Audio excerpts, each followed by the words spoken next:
And welcome back, everyone, to the Bitcoin Business Bureau. I'm your host, as always, LitecoinLeader.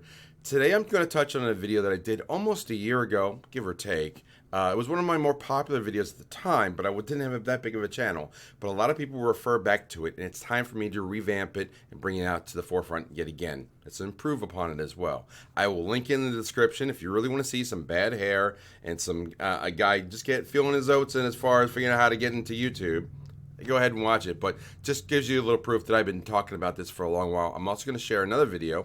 Hopefully I time it right and get it here as well, where we did a roundtable on security. But what I'm going to talk about today is how you should. This is not financial advice. This is just my opinion. This is my opinion on of what I think that people should do from a best practice standpoint for crypto security, and how to keep your Bitcoin safe, how to keep your crypto safe, and how to decide what kind of hardware device you want to use to keep your currency. So we're going to talk about 10 reasons why I use a mobile device and why that's better than any other option on the marketplace that I've found for keeping your crypto safe and secure. Coming up next.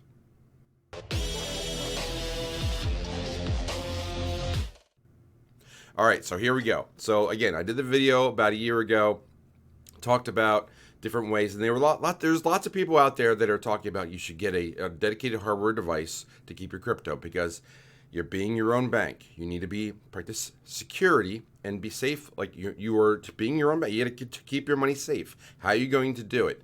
Well, one way, some people get a dedicated laptop, or they get a dedicated hardware device like a Trezor. It's like, I've learned a while that even though it's spelled Trezor, it's pronounced like the word treasure. I'm gonna mess it up a bunch, but treasure, like the word treasure, like a treasure hunt, like a treasure chest. That's a play on that, and it's pronounced treasure. Okay. Anyway, so there's a Trezor device. There's also a Ledger Nano device from those two companies, and I happen to have a Ledger Nano S right here. I'll open up the box and I'll show you what. I've not used it. I tried using it. It was too complicated for me, and I didn't really like it. But it looks like a flash drive. Okay, it looks like a flash drive. It opens up, it plugs into your PC, your laptop, Mac, whatever, and you plug it in. It doesn't apply directly. You have to put a cable in and connect it to your laptop or hardware device. I'll talk about the downsides of using these types of devices. These are good, but they're not great. And I'll talk about the reasons I don't like them. Now, a little bit of background, I gave that in the older video, is that I used to work in telecom for many years, worked in hardware and software, was a program manager. We did software, apps, everything. So I know a little bit. Okay, I know a good amount of this stuff. I never was a hacker. I've known hackers, though, and I know what they look for. So the first thing they look for is they look for what's called low-hanging fruit, which is easy things to hack. If they're going to write a virus or a code that goes on the internet for you, a wrong link to click, to download to get your seed words or whatever, they're going to tailor them to the most popular hardware devices on the marketplace.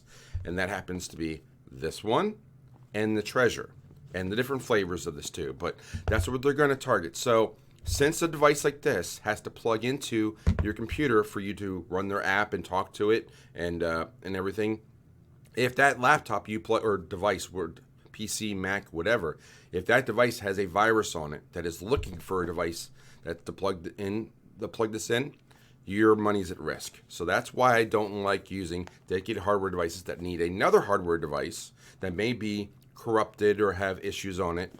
That's why I try to stay away from. So my alternative, and I'll go into the 10 reasons why, is I go and I get an unlocked cell phone. And this is an example.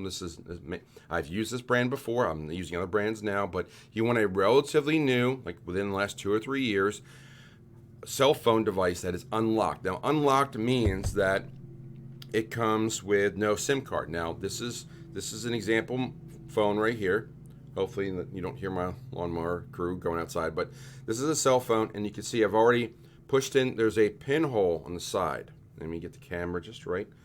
I'll zoom in. You see that little pinhole, that little dot, right? I'm going to turn it the side way because I've already popped it. So, okay, so now you pop that pinhole, and out pops, and there goes my lights.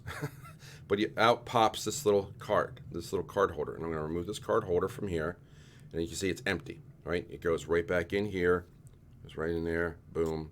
Push it back down. That's how a device gets.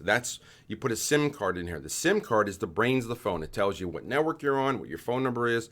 Usually has things like your contact list, that kind of thing. So that's That's the lifeblood of your phone. That's why you can go from phone to phone, like you upgrade your iPhone, whatever. You remove the SIM card, put in the next one, and sometimes you have that memory, which is, I guess that would be, well, it doesn't. There's that memory, and there's also the memory on the device that's extra memory that these hopefully they can transfer over to your new phone. But in any event, the key information about how to get on the network, what network you're on, what your phone number is, that's on the SIM card, and that's the device you want. That's how you get on the cell phone network.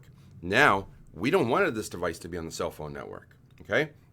So we're not gonna, we buy it unlocked, so it's not tied to any network, and we only are gonna use it as a Wi-Fi only hardware device.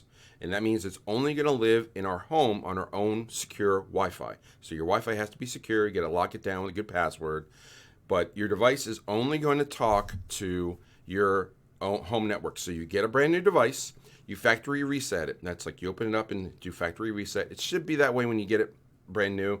But if you weren't sure and you got it like used or whatever, factory reset should wipe everything. But you're best off with a brand new phone and factory resetting it for about $150 or so. Now, let me talk about cost. A laptop's going to run you a good laptop, and you need when you get a laptop, the better price you pay, the more current the device is going to be as a general rule.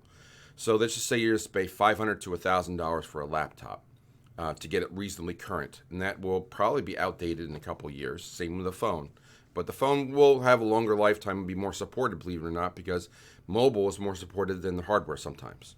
So, but this costs $150, whereas the laptop costs 4 to 6 times that. So there's your management of cost.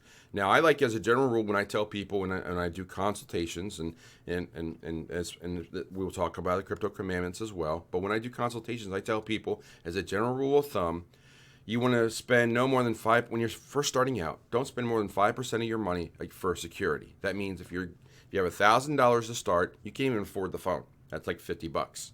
So that's when you're going to use your own phone, and you need to be secure about it. And then when you get to $2,000 or $3,000, then you're like, okay, at $2,000, time for me to go get a $100 to $150 device from Walmart or wherever else I can get it, from Amazon, wherever you can get one cheap. Factory reset it, teach it its Wi-Fi, put wallets on it. Now you have to, on your Wi-Fi, you're gonna have to sign up.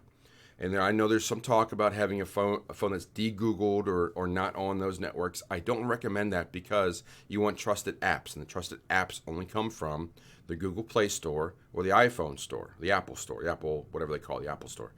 So you want trusted wallets on your device. You don't want that to be a security of like, where am I getting these wallets from and what operating system am I using? So you get a phone, you use a brand new email address or whatever, just so that you can just be on that network, get the things you need on it. I would recommend downloading, say, Exodus and Trust. Those are my top 2 wallets, just my opinion. But Exodus is very easy to use, been around forever, and supports most of the major cryptocurrencies. Okay? Sometimes they slip off the desk.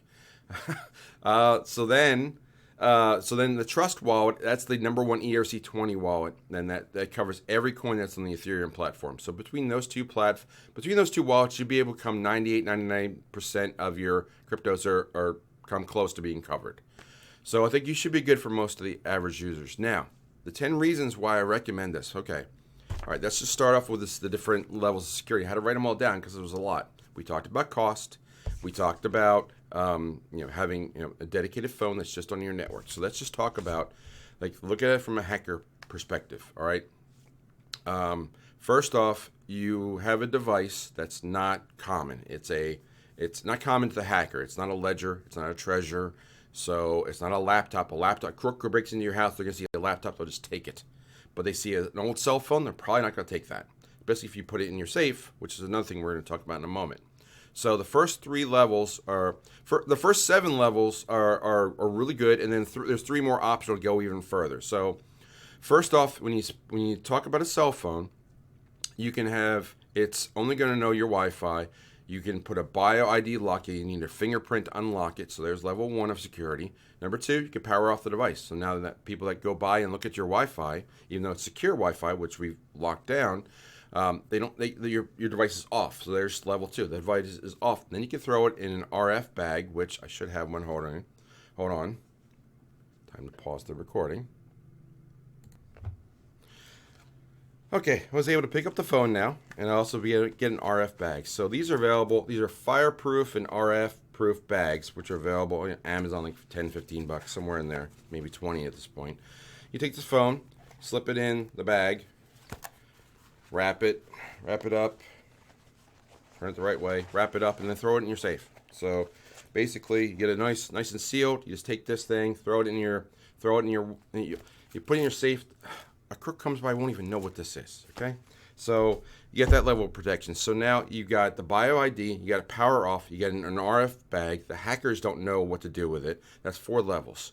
Now you got many fit inside of a safe. So if you want to have multiple devices, you can have not only just, you can have more than one. Just, and it also gives you physical diversity. Like just say you had $1 million of crypto. You could have 5 phones with $200,000 of crypto on them each, and balance it out that way. That way, if ever you have a problem with one device, it's only 20% of what you have. And again, you're only spending, of that $200,000, you're spending 150 to 200 bucks for each device. So now you've got that level. So now, let's see, bio ID, power off, RF bag, hackers, lots of them fit in the safe. Price point is another advantage, and device diversity. Now that was 7. Now there's 3 more. The other thing now these you can go a little bit further. If you really want to be extra secure, we know about BIP39 and the seed words. Like most people know them as just seed words, but that was the Bitcoin Improvement Protocol proposal. Bitcoin Improvement Proposal number 39, which is where we got the 12 seed words from. So that means when you have a wallet, the first thing they'll ask you is like, what are your 12 words? Write them down, keep them someplace secure, which you should do, and you should keep them in multiple places, very secure. But let's just say that this phone stops working. I'm going to take it out of the bag again. But the phone stops working, so you power it up, and you power up, and it won't fire up for whatever reason. Well, you have those 12 words. You can go get another phone, install the same wallets on that, and put the 12 words in, and your money immediately reappears. And that's a good practice to do at least once a year, just so you're used to that process, because you will have to do it at some point in the future. So may as well get used to it. And if you're going to practice it, what I recommend, again, not financial advice, but use a blank wallet, zero that, or something with like 2 cents in it, or like minuscule, like a Satoshi in it. Wipe it out, reinstall it, and see that the Satoshi comes back. It's a good process.